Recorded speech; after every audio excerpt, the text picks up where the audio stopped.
ভৌগোলিক বিচ্ছিন্নতা কিংবা একসময়কার ব্রিটিশ কয়েদিদের পুনর্বাসন কেন্দ্রের তকমা কোনো কিছুই আটকে রাখতে পারেনি ক্যাঙ্গারুর দেশ অস্ট্রেলিয়াকে। আদিবাসী অ্যাবরিজিনাল জনগোষ্ঠীর প্রাচীন জীবনযাত্রা থেকে শুরু করে 19 শতকের গোল্ড রাশ বা স্বর্ণ বিপ্লব আর বিংশ শতাব্দীর 80-র দশকের মুখবাজার অর্থনীতি সব বাধা পেরিয়ে 2026 সালে এসে দেশটি এখন বিশ্বের 12তম বৃহত্তম অর্থনীতি। 1991 থেকে 2020 সাল পর্যন্ত টানা প্রায় 26 বছর কোনো মন্দা ছাড়া পার করার এক অনন্য বিশ্ব রেকর্ডও রয়েছে দেশটির ঝুলিতে।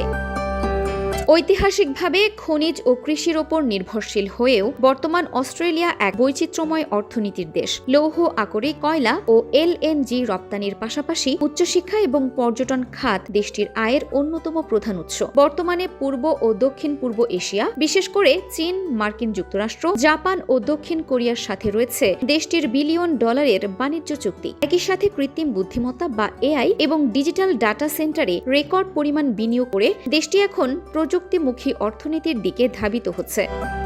2026 সালের প্রথম প্রান্তিকে জিডিপি প্রবৃদ্ধি হয়েছে 0.3% এবং বার্ষিক প্রবৃদ্ধি প্রায় 2.5%। বেকারত্বের হার মাত্র 4.3%, যা একটি শক্তিশালী শ্রম বাজারের ইঙ্গিত দেয়।